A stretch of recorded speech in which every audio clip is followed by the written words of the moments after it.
बिस्मिल्लाहिर्रहमानिर्रहीम। अस्सलाम वालेकुम बहनों, भाइयों, दोस्तों और बुजुर्गों। आज की ये वीडियो इन लोगों के लिए नबी करीम सल्लल्लाहु अलैहि वसल्लम की तालीमात को बयान करती है जो मतहत और जरूरतमंद है।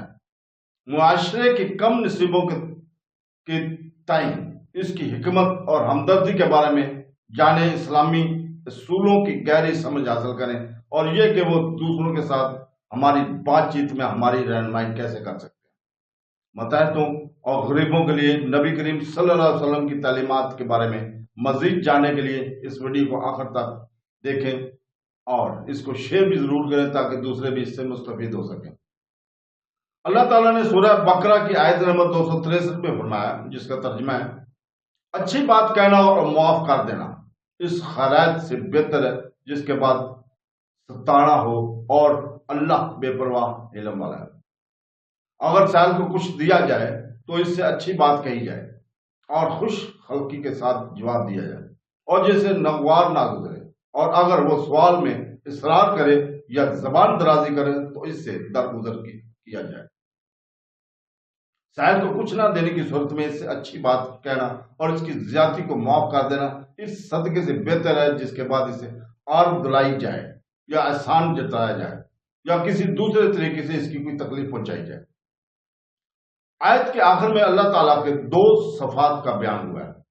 वो बंदों के सदकात से है, परवाह और गुनाहगारों को जल्द सजा न देकर इल्म फरमाने वाला है। इस आयत में भी हमें नसीहत है कि अल्लाह ताला गनी और बेपरवाह होकर भी हलीम है कि बंदों के गुनाहों से दरगुजर फरमाता है, और तो स्वाब के मोहताज हो, लिहाजा तुम भी फिक्र और मसाकीन और अपने महताजों के खताओं से दरगुजर किया करो। अलीम सुनते अलैया भी है और सुनते मसलूबा भी। सुभान अल्लाह, कैसे पाकीज़ा अखलाक की कैसी नफीस तालीम दीन इस्लाम में दी गई है। ज़ाहिर में हम बताते हैं मस्कीनों और मतहतों के बारे में सैयदुल मुरसलीन सल्लल्लाहु अलैहि वसल्लम की तालीमात को हम बयान करते हैं। नंबर 1, हजरत उम्मे बईद रज़ियल्लाहु ताला अन्हा फरमाती हैं, मैंने बारगाह रसूल सल्लल्लाहु अलैहि वसल्लम में अर्ज की, या रसूलल्लाह सल्लल्लाहु अलैहि वसल्लम, एक मस्कीन मेरे दरवाजे पर आकर खड़ा होता है और मेरे पास इसको देने के लिए कुछ नहीं होता, तो मैं क्या करूं? रसूल पाक सल्लल्लाहु अलैहि वसल्लम ने जवाब दिया, अगर तेरे पास जले हुए खर के सिवा कुछ ना हो तो वही इसे दे दे। तो दोस्तों, नंबर 2, हजरत अबू मसूद रज़ियल्लाहु ताला अन्हु बयान करते हैं कि वो अपने गुलाम को मार रहे थे। गुलाम ने कहा, मैं अल्लाह ताला की पनाह मांगता हूं, और इसे मारना शुरू कर दिया। गुलाम ने कहा, मैं अल्लाह के रसूल सल्लल्लाहु अलैहि वसल्लम की पनाह मांगता हूं। उन्होंने इसे छोड़ दिया। नबी करीम सल्लल्लाहु अलैहि वसल्लम ने इरशाद फरमाया, खुदा की कसम, अल्लाह तुम पर इससे ज्यादा कादर है जितना तुम इस पर कादर हो। हजरत अबू मसूद रज़ियल्लाहु ताला फरमाते हैं कि फिर उन्होंने इस गुलाम को आजाद कर दिया। नंबर 3, हजरत अबू साद खतरी रज़ियल्लाहु ताला से रिवायत है, नबी करीम सल्लल्लाहु अलैहि वसल्लम ने इरशाद फरमाया, जब तुम में से कोई अपने खादिम को मार रहा हो और वो अल्लाह ताला का वास्ता दे तो इससे अपने हाथ उठा लो।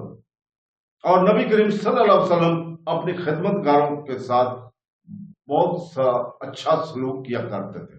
इसकी एक मिसाल मदला फरमाए, चुनांचे हजरत अनस रज़ियल्लाहु ताला फरमाते हैं, जब ताजदार रिसालत सल्लल्लाहु अलैहि वसल्लम मदीना मुनव्वरा में रौनक अफरोज हुए तो आप सल्लल्लाहु अलैहि वसल्लम ने कोई खादिम नहीं रखा।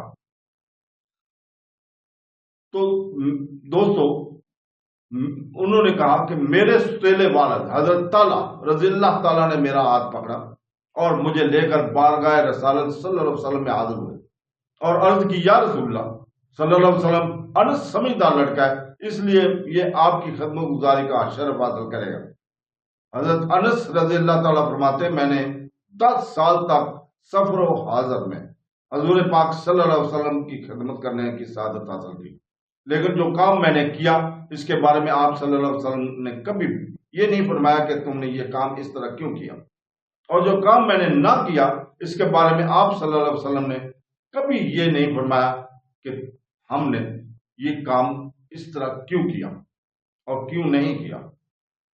तो दोस्तों, अल्लाह ताला से दुआ है कि वो हमें कुरान पढ़ने, उसका तर्जमा पढ़ने और उसको समझने की तौफीक अता फरमाए और उसके ऊपर अमल करने की तौफीक अता फरमाए।